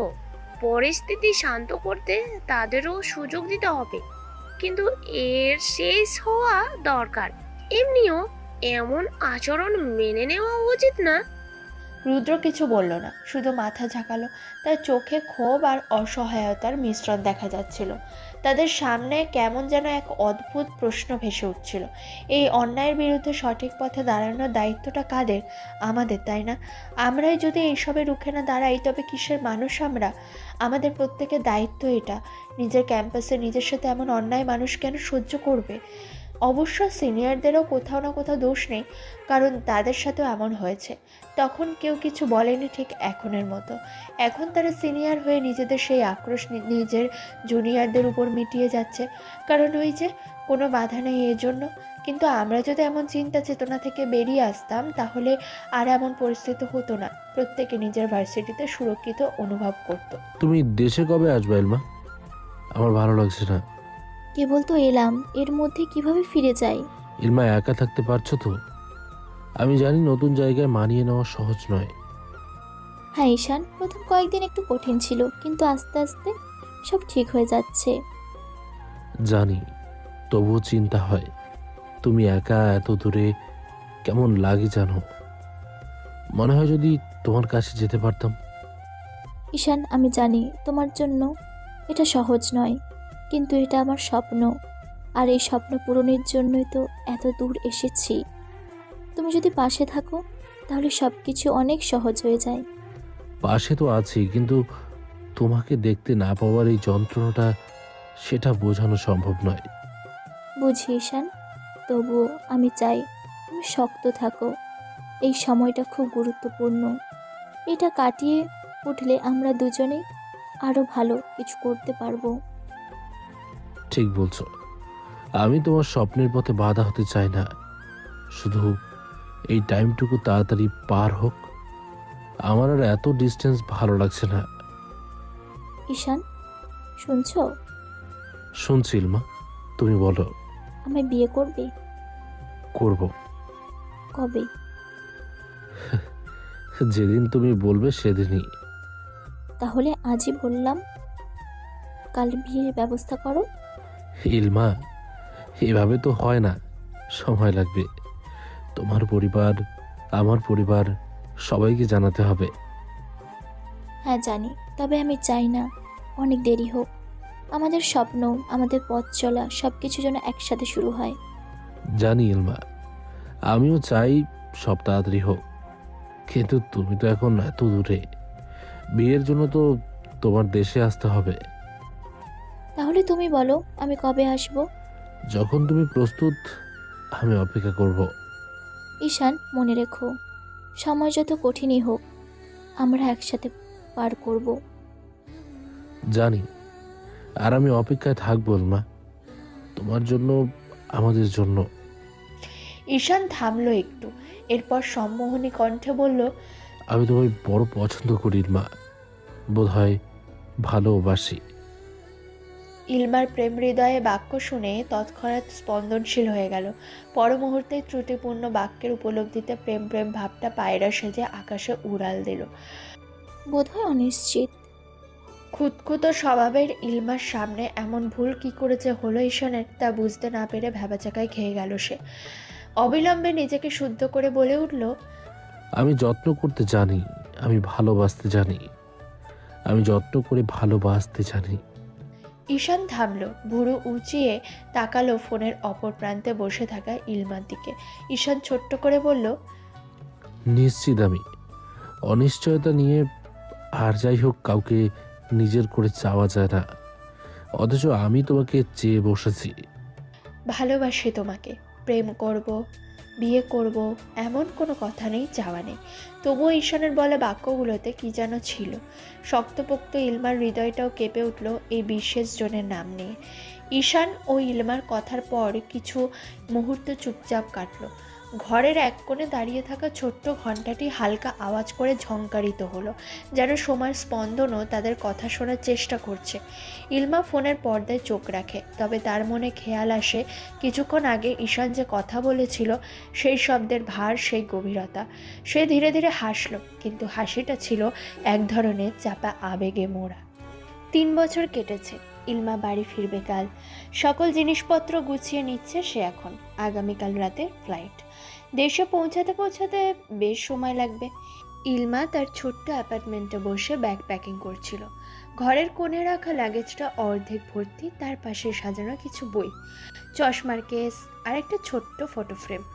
3 বছর ধরে এই শহরটা তার ঠিকানা হয়ে উঠেছিল, কিন্তু এখন এই জায়গা ছেড়ে ফিরে যাওয়া দেশে ঈশানের কাছে তার মনকে এক অদ্ভুত মিশ্র অনুভূতিতে ভরিয়ে দিচ্ছিল। কাল রাতের ফ্লাইট, সে জানে দেশে পৌঁছাতে সময় লাগবে, দূরত্বটা শেষ হবে, কিন্তু এই অপেক্ষার ভার যেন তাকে টানছিল। ধীরে ধীরে একটা বই তুলে নিল সে। বইয়ের পাতা উল্টাতে উল্টাতে একটা পেজে চোখ পড়ল। পড়তে লাগলো সেই পেজটা। কিছুক্ষণ পর বইটা নামিয়ে সে কাপড়গুলো ভাঁজ করতে লাগলো। শার্ট, স্কার্ফ, কয়েকটা শীতের পোশাক ধীরে ধীরে সব গুছিয়ে রাখছিল।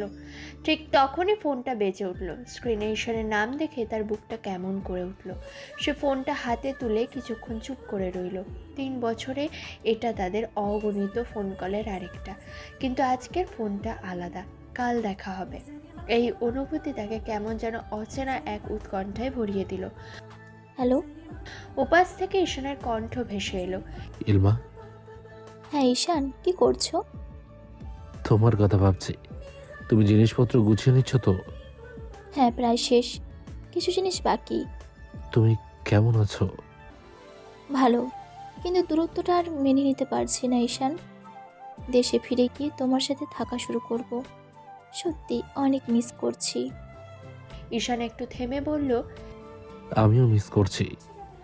এতদিন ধরে শুধু স্ক্রিনে দেখে দেখে কথা বলেছি, এবার সামনে বসে কথা বলার সময় এসেছে। জানো, কাল এয়ারপোর্টে এসে তোমাকে নেব। ইলমার মুখে হাসি ফুটল। তুমি আসবে, কিন্তু অনেক রাত হবে তো। তোমার জন্য রাত দিন কোনো ব্যাপার না শোনা। ইলমা হালকা হাসলো। তুমিও না ঈশান। কাল দেখা হবে ঈশান, তখন কথা বলো। এখন রাখছি, গোছানো শেষ। ফোন দেই? ঠিক আছে। ফোনটা কেটে যাওয়ার পর ইলমা চুপচাপ জানালার পাশে দাঁড়িয়ে রইল। তার মনটা ভারী হয়ে উঠছিল। এই 3 বছর তাকে অনেক কিছু শিখিয়েছে। সন্ধ্যা ঘনিয়ে এলো। ইলমা নিজের ছোট্ট কিচেনে গিয়ে চা বানাতে লাগলো। চা তার অতি অতি প্রিয় সঙ্গী। এই 3 বছর একাকিত্বের সঙ্গী হয়ে ওঠা সেই ধোঁয়া ওঠা চায়ের কাপ। ইলমা যতবার ইলমা যতবার ক্লান্ত হয়েছে, যতবার মন খারাপ হয়েছে, এক কাপ চা হাতে নিয়ে নিজেকে সামলে নিয়েছে। আজও সে সেই চায়ের কাপ হাতে নিয়ে জানালার কাছে গিয়ে বসল। জানালার বাইরে শহরটা যেন তার বিদায়ের জন্য প্রস্তুত হচ্ছে। সন্ধ্যার আলো আঁধারিতে শহরের রাস্তার লাইটগুলো জ্বলে উঠেছে। চায়ের কাপে ধোঁয়া উঠছে, আর সেই ধোঁয়ার মধ্যে যেন ভেসে উঠছে তার ছোটবেলার দিনগুলো। মায়ের হাতের তৈরি আদা চায়ের সেই স্বাদ এখনও যেন তার জিভে লেগে আছে। ইলমা চায়ের কাপে এক চুমুক দিয়ে চোখ বন্ধ করলো। কত স্মৃতি, কত মুহূর্ত এই চায়ের কাপে জড়ানো। ইলমা হাসলো। চা নিয়ে সে বরাবরই বেশি পাগলামি করে। বেশ পছন্দের কিনা, তার বেশ ভালো লাগে চা খেতে। ক্লান্তি, মন খারাপেরা সব যেন চুটকি মেরে গায়েব হয়ে যায়। তার খুব ভালো লাগছে। কাল কতদিন পর বাবা, মা, ভাই, ঈশান সবার সাথে দেখা হবে। এসব ভেবে সে এক্সাইটেড। তৃপ্তি, ভাই একবার অ্যাকসেপ্ট করে তো দেখ। No way. আরে আমার ভাই কত ভালো, তুই তাকে রিজেক্ট করছিস কেন? তোর ভাইকে আমি চিনিও না ভালো করে, তুই বলিস বিয়ে করতে? পাগল তুই? তৃপ্তি, একবার পরিচয় তো কর, যদি পছন্দ হয় তারপর না হয় ভাববি। রুদ্র, এটা প্রেমের সিনেমা না যে হুট করে পছন্দ হয়ে যাবে। জীবনটা সিরিয়াস ব্যাপার। ঠিক বলছিস, কিন্তু তুই জানিস না আমার ভাই কত ভালো মানুষ, চাকরি বাকরিতে সেটেল, মাটির মানুষ। রুদ্র, এগুলো বিয়ের জন্য যথেষ্ট না। পছন্দ অপছন্দ, মানসিকতা, হাজারো ব্যাপার থাকে। তার আগে পরিচয় তো হওয়া দরকার। আচ্ছা ঠিক আছে, কফি শপে পরিচয়ের আয়োজন করি, একবার কথা বলে দেখ। দেখা যাক, তবে আমার কোনো দায়িত্ব নেই, বুঝলি? ব্যাস, একটুকুই তো পরিচয় ছিলাম, বাকিটা আমার ভাই সামলে নেবে। দেখি, তবে রুদ্র, ভুলেও তোর ভাইকে বেশি আশা করতে বলিস না। আরে দুধ, আমার ভাই তো একেবারেই সহজ সরল, তোর মতো খটমটে না। খটমটে বললি? তুই কি বললি? আচ্ছা আচ্ছা, বলিনি, তবে সত্যি বলছি, ওর মতো ছেলে খুব কমই আছে। দেখ রুদ্র, আমি তোর ভাইয়ের বিরুদ্ধে কিছু বলছি না, কিন্তু আমি নিজে জানি না কি চাই। তার মধ্যে এসব চাপ সৃষ্টি করিস না প্লিজ। না, চাপ না তৃপ্তি, এটাকে একটা বন্ধুত্বপূর্ণ মোকাবেলা হিসাবে দেখ। এমনকি তুই না চাইলেও আমি তোর তোর বেস্ট ফ্রেন্ড। Best friend? কে তোর বেস্ট ফ্রেন্ড? ঠিক আছে, তোর যেই বন্ধুত্ব লিস্টে আমার নাম নেই সেখান থেকে নিজেকে সরিয়ে নিলাম। নাটক করা বন্ধ কর, ঠিক আছে? দেখা করব, তবে আবার বলছি জোরাজোরি চলবে না। ঢিল পাক্কা। ইলমা এয়ারপোর্টে দাঁড়িয়েছিল, অপেক্ষা করছে ঈশানের আসার। বাবা, মা, ভাই কেউ জানে না সে দেশে ফিরেছে। সারপ্রাইজ দেবে সে তাদের, শুধু ঈশান জানে তার আসার কথা। এয়ারপোর্টের এক কর্নারে বসেছিল। একটু পরেই পরিচিত কণ্ঠের ডাক শুনে সে চোখ তুলে তাকালো। ঈশান এসেছে। সে দৌড়ে গিয়ে ঈশানকে জড়িয়ে ধরল। ঈশান হক চকালো, তারপর নিজেও হেসে ইলমাকে জড়িয়ে ধরল। I miss you, I miss you. আমিও মিস করেছি সোনা। ইলমা হাসে। ইলমা এবং ঈশান একে অপরকে শক্ত করে জড়িয়ে ধরে। ঈশানের বুকের সাথে তার মাথা ঠেকিয়ে দাঁড়িয়ে থাকে ইলমা। কিছুক্ষণ চুপচাপ একে অপরের উপস্থিতি অনুভব করে। তারপর ঈশান মৃদু স্বরে বলে, বাড়ি যাবে না? যাব। সবাই কিন্তু দেখছে। দেখুক, কি হয়েছে তাতে? বলেই ইলমা মাথা তুলল। ঈশানের দিকে তাকিয়ে বলল, তুমি কি লজ্জা পাচ্ছ? ঈশান একটু হেসে চুপচাপ দাঁড়িয়ে থাকে। তার চোখে কিছুটা বিভ্রান্তি, কিছুটা মজা। ইলমার প্রশ্নটা মনে হয় তাকে অবাক করেছে। লজ্জা পেতে নেই তো, শুধু ভাবছিলাম এত লোকের সামনে তো আমরা এমনভাবে একে অপরকে জড়িয়ে ধরে দাঁড়িয়ে আছি। ইলমা তার হাত ঈশানের হাতের মধ্যে ঠেলে দিয়ে আরো শক্ত করে ধরে। তার হাসি যেন আরো মিষ্টি হয়ে ওঠে। তো এতে কি হয়েছে? কিছু হয়নি, চলো বাসায় চলো। বলে সরে দাঁড়ালো ঈশান। পকেট থেকে একটা রিংয়ের বক্স বের করলো। ইলমা অবাক হয়ে তাকে দেখলো। ঈশান বক্স খুলে আংটিটা বের করলো। ইলমার বাম হাত টেনে ধরলো। ইলমা তার প্রতিটা পদক্ষেপে চমকালো। ঈশান আংটিটা ইলমার অনামিকা আঙুলে পরিয়ে দিল। ইলমা অবাক হয়ে তাকিয়ে রইল। মুখ থেকে কথা বের হলো না। ঈশান সকলের সামনে ইলমার কপালে চুমু খেলো। ইলমা হেসে ফেললো খুশিতে। চোখে জল চলে এলো। খুশি হয়ে শক্ত করে জড়িয়ে ধরলো ঈশানকে আবারও। Thank you, thank you, thank you. আর বলতে পারল না সে। কান্নায় ভেঙে পড়ল সে। আজ সে খুশি, একটু বেশিই খুশি। আশেপাশের লোকজন তাদের দেখলো। সাক্ষী হলো এক সুন্দর মুহূর্তে, সাক্ষী হলো এক অনন্ত ভালোবাসার মুহূর্তে। তৃপ্তি ক্যাফেতে বসে আছে, অপেক্ষা করছে রুদ্র আর তার ভাইয়ের। অসম্ভব রকমের অস্বস্তি হচ্ছে তার। বাবা মা সবাই রাজি বিয়েতে, শুধু তার অ্যাপ্রুভালের জন্য আটকে আছে সব। রুদ্রর বড় ভাইয়ের সাথে তার কখনো সেভাবে কথা হয়নি। একদিন বাবা এসে বলে তাকে পাত্রপক্ষ দেখতে আসবে। সে অবাক হয়নি, অবাক হওয়ার কিছু নেই। বিয়ের বয়স হয়েছে, বিয়ে দেবে, এতে কিছু বলার দরকার কি? সব স্বাভাবিক ছিল। তবে যখন সে পাত্রপক্ষের সামনে বসে পাত্রের পাশে তার ঘনিষ্ঠ বন্ধু রুদ্রকে দেখে, তখন সে অবাক হয়েছিল। পরে জানতে পারে পাত্র রুদ্রের বড় ভাই। সেই থেকে সে বিয়ের জন্য নারাজ। রুদ্র বুঝিয়ে তাও এখনও ক্যাফেতে বড় ভাইয়ের সাথে দেখা করার জন্য রাজি করিয়েছে তৃপ্তি। তৃপ্তির চোখে এক ধরনের চাপ অনুভব হচ্ছিল। কিভাবে শুরু করবে, কি বলবে, কিছুই বুঝে উঠতে পারছিল না। ক্যাফে ভর্তি মানুষের মধ্যে সে একটি মনে করছিল, কি বলবে রুদ্রের ভাইয়ের কাছে। তার মতো একটি সহজ সোজা জীবনযাপন করা মেয়ের জন্য এই পরিস্থিতি ছিল একদম নতুন। এমনিতে রুদ্র আর তার সম্পর্ক অনেক ভালো ছিল, কিন্তু তার ভাইয়ের সাথে কোনো যোগাযোগই ছিল না। সেই থেকে তৃপ্তির মনে একটা দ্বিধা, একটা অস্বস্তি জমে গিয়েছিল। ক্যাফেতে অল্প সময়ের মধ্যে রুদ্র আর তার ভাই এসে পৌঁছায়। রুদ্রের হাসি মুখ দেখে তৃপ্তির কিছুটা শান্তি হলো, কিন্তু ভাইয়ের মুখের যে গম্ভীর ভাব ছিল, তাতে তার বুকের ভেতরটা আবারও কেঁপে উঠল। রুদ্র এগিয়ে এসে তার পাশের সিটে বসলো, আর রুদ্রর ভাই তার মুখোমুখি সামনের সিটে। ভাইয়া, ও তৃপ্তি, তৃপ্তি, কাব্বু ভাইয়া। তৃপ্তি অপ্রস্তুত হয়ে হাসলো, বলল, আসসালামু আলাইকুম। ওয়ালাইকুম আসসালাম। তোমরা কথা হলো, আমি আসছি। কই যাবি?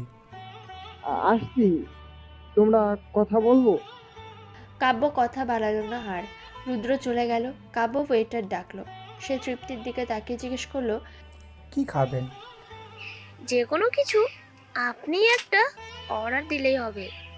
আপনি নিজের পছন্দ মতো অর্ডার দিন। আমি তো জানি না আপনি কি পছন্দ করেন, তাই আপাতত আপনি নিজের পছন্দের অর্ডার দিন। যখন আমি আপনার পছন্দ জেনে যাব, তখন আমি অর্ডার দিয়ে দেব আপনার পছন্দের খাবার। তৃপ্তি চমকে তাকালো, কিছু না বলে অর্ডার করলো খাবার। কিছুক্ষণ পর খাবার এলো, কেউ তা মুখে তুলছে না, না ডাড়া কথা বলছে, না অন্য কিছু। দুজনই তীব্র অস্বস্তিতে ডুবে আছে। কাব্য এবার নীরবতা ভেঙে তৃপ্তিকে বলল, কিছু খান তৃপ্তি? জি নিচ্ছি, আপনিও খান। না, নার্ভাস। তৃপ্তি মাথা নাড়ালো উপর নিচ। সত্যিটা স্বীকার করলো, সে নার্ভাস, প্রচণ্ড পরিমাণে নার্ভাস। কাব্য বলল, আমিও নার্ভাস। চলুন কথা বলি, নার্ভাসই কাটাই। জি। আপনার আমাকে কেমন লেগেছে? ভালো খারাপ বাদ দিয়ে এটা কেমন প্রশ্ন? মুখের ওপর কি না করা যায়? হ্যাঁ যায়। সেই সৎ সাহস তার রয়েছে। তবে এটা তার বন্ধুর বড় ভাই হয়, তার সামনে এমন করা একদমই উচিত হবে না। তৃপ্তি বলল না কিছু, মাথা নামিয়ে বসে রইল। পছন্দ হয়নি তাই তো? তেমন না, আসো। হ্যাঁ অথবা না তৃপ্তি, যে কোনো একটা বলুন প্লিজ। না। আচ্ছা। কি আচ্ছা? সবসময় যা পছন্দ হয় আমরা কি তাই করতে পারি তৃপ্তি? এবার না হয় অপছন্দের কাজটাই করুন। ইলমা বাড়িতে এসেছে বেশ কয়েকদিন। একদিন সে পড়ার টেবিলে বসে পড়ছিল, তখন বাবা এলো তার ঘরে, এসে তার পাশে বসলো। ইলমা তার দিকে তাকালে ইস্তিয়াক বলল, কিছু ভেবেছো মা? কি ব্যাপার বাবা? বিয়ে নিয়ে। অনেক বছর তো হয়ে গেল, তুমি সময় চেয়েছিলে, আমরা দিয়েছি। এবার বিয়ে নিয়ে ভাবো। জি বাবা। ঈশানকে বলো আমার সাথে দেখা করতে। প্রেম তো করলে, এবার বিয়েটাও করে নাও। জি বাবা। ঈশানকে বিয়ে করতে আপত্তি আছে? ইলমা একটু চুপ করে গেল। চোখের কোণে তার কিছুটা অস্বস্তি আর সংশয়ের ছাপ দেখা যাচ্ছিল। সে এক পলক বাবার দিকে তাকিয়ে বলল, আপনি যা ভালো মনে করবেন বাবা। ঠিক আছে, তুমি পড়ো আর ঈশানকে বলো। জি বাবা। ইশতিয়াক চলে যেতেই ইলমা চেয়ার ছেড়ে উঠে দাঁড়ালো। খুশিতে আত্মহারা হয়ে দরজা আটকে দিয়ে ধপ করে বিছানায় শুয়ে পড়ল। বালিশে মুখ গুজে বিছানায় পা দাপালো। সে বিছানা হাতড়ে ফোন নিল। ঈশানের নাম্বার ডায়াল করতে ঈশান রিসিভ করলো। বলো ইলমা। বাবা বিয়ে দিতে যাচ্ছেন আমাকে। কি কি করতে চাইছে? বিয়ে। তুমি কিছু বলনি? কি বলবো? আজব, আমার কথা। তোমার সাথেই তো বিয়ে দিতে চাইছেন। যার সাথে দিক তুমি। বলতে বলতে থেমে গেল ঈশান। চমকে উঠে বলল, কি? জি। ঈশান হাসতে পারল না কেন যেন, তবুও ইলমাকে বলল, সত্যি? জি। আরও কথা বলে কল কাটলো তারা। ঈশান ভয়ে কুঁকড়ে গেল। ইলমা তার ব্যাপারে জানলে কি রিয়াক্ট করবে, সে ভয়ে তটস্থ। ঈশান দ্রুত হাতে বন্ধু রাফিকে ফোন করলো। রাফি ফোন রিসিভ করতেই সে বলল, ইলমার বাবা আমার সাথে তার বিয়ে দিতে চাইছেন। পরদিন সকালে একটা পার্কে বসে আছে ইলমা। ঈশানের এক বন্ধু আছে, নাম রাফি। সে ইলমারও পরিচিত। রাফি তাকে ডেকেছে দেখা করতে, কিসব যেন বলবে ওকে ঈশানের ব্যাপারে। রাফি আসতে ইলমা তাকে দেখে দাঁড়ালো। বসো বসো। ইলমা বসতে বসতে বলল, কি যেন বললে? ইলমা, তুমি ঈশানকে ভুল বোঝো না। কি হয়েছে রাফি? Any problem? ইলমা, ঈশানের ফ্যামিলি ব্যাকগ্রাউন্ড সম্পর্কে জানো কিছু? হ্যাঁ, শুনেছি। বেশ সচ্ছল পরিবারের ছেলে সে। বাবা মায়ের বড় ছেলে, ছোট একটা বোন আছে। এসব কেন? ভুল জানো। মানে? ইলমা, ঈশান কোনো স্বচ্ছ পরিবারের ছেলে নয়। সে আমাদের মতো মধ্যবিত্ত সাধারণ ফ্যামিলির সন্তান। ইলমার মাথায় যেন সজোরে বাজ পড়ল। ও চমকে গেল। কিসব বলো তুমি? পাগল হয়ে গেছো? না ইলমা, সত্যি তোমার সাথে এসব সম্পর্ক আছে। এইগুলো সেফ আমাদের সাথে মজা করেও করেছিল। কাইন্ডা বলতে পারো ডেয়ারের কারণে। এসব কি বলো রাফি?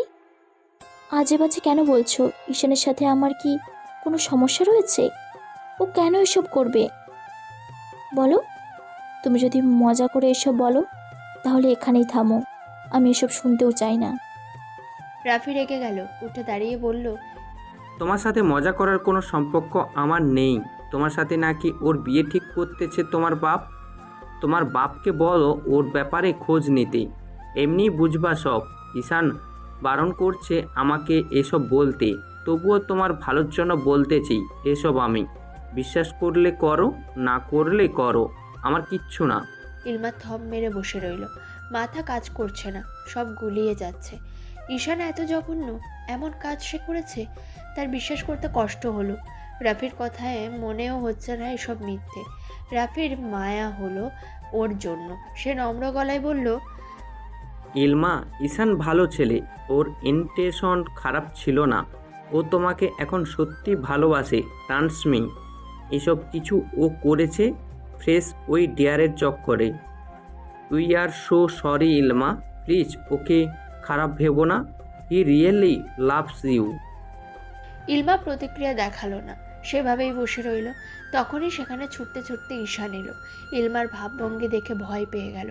রাফির দিকে তাকালো একবার। সব বলে দিয়েছে রাফি? কেন? যদিও এমনিতেও ইলমা জানতে পারতো এক সময়, তবুও। ঈশান ধীর পায়ে ইলমার কাছে এগিয়ে এলো, বুঝিয়ে বলতে চাইলো, ইলমা, আই এম সরি। প্লিজ ভুল বোঝো না, আমাকে এক্সপ্লেন করো। কথা শেষ করার পূর্বে ইলমা সজোরে থাপ্পড় বসালো তার গালে। ঈশান মাথা নামিয়ে ফেললো। অনুতপ্ত কণ্ঠে আবারও বলল, সরি। ইলমা ভেজা গলায় বলল, কেন এসব করলে ঈশান? কি মজা পেলে? খুব দরকার ছিল কি এসব করার? কথা বলো। I am sorry. You know what Ishaan, we are done. Ishaan চমকে তাকালো, লাগাতার দুপাশে মাথা নাড়িয়ে বলল, না না ইলমা, প্লিজ এমন করো না। I really love you man. Please বোঝো, এমন করো না সোনা, প্লিজ। ইলমা শুনল না তার কথা। হাতের আংটিটা খুলে ফেললো, যেটা ঈশান তাকে দিয়েছিল। সেটা খুলে ঈশানের গায়ে ছুঁড়ে মারল। চোখ মুখ চলে গেল সেখান থেকে। ঈশান পিছু ডাকলো অগণিতবার, সে শুনল না, ধরা দিল না। এবার আর ঈশানের ডাকে লজ্জা পেয়ে হেসে ফিরে হাসলো না। একটু একটু করে মিলিয়ে গেল চোখের সামনে, দূরে, বহু দূরে।